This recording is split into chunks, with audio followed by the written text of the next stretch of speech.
Hello friends प्रियंकार पाकघरলৈ সকলোকে পুনৰবাৰ স্বাগতম জনাইছো। আজি মই খুবেই টেস্টি এটি মাছৰ পেটুৰ ৰেচিপি লৈ আহিছো। এই ৰেচিপিটো খাই কোনে কোনে ভাল পায় কমেন্ট কৰি জনাবচোন। লগতে যদি মোৰ ভিডিঅ' প্ৰথমবাৰৰ বাবে চাই আছে তেন্তে সাবস্ক্ৰাইব কৰি কাষত থকা বেলটো চুই অল কৰি দিব।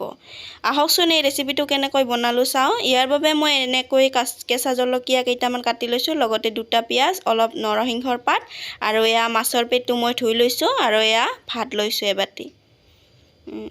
এতিয়া মই কেৰাহীটো গৰম হ'ব দিছো।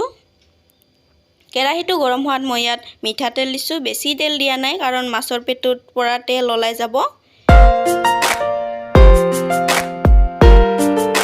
এতিয়া মই পিয়াজখিনি এনেদৰে ভাজি লম। এয়া চাওক মই তেল বেছি দিয়া নাই।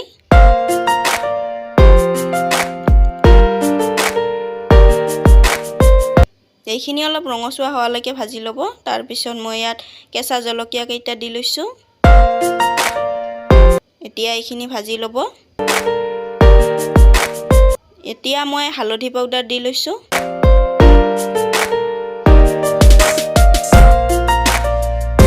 এইখিনি অলপ ভজা হোৱাৰ পিছত মই এতিয়া মাছৰ পেটুখিনি দি লৈছো।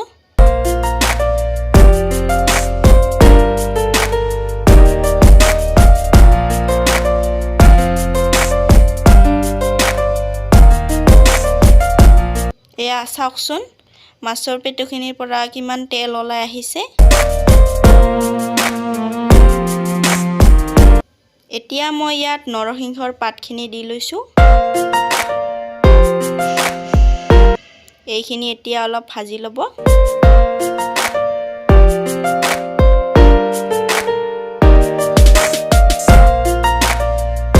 এইখিনি ভজা হোৱাৰ পিছত মই এতিয়া ভাতখিনি দি লৈছো।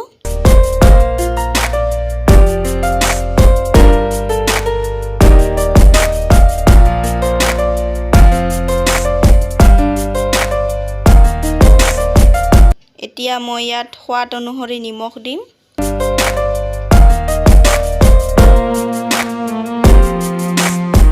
এতিয়া এইখিনি ভালদৰে এনেদৰে ভাজি ল'ব।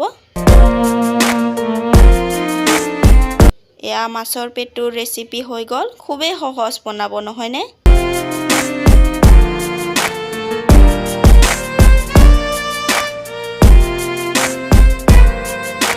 এয়া চাওক মোৰ মাছৰ পেটুৰ ভাজি দেখিবলৈ কেনেকুৱা হৈছে বাৰু কমেন্ট কৰি জনাবচোন।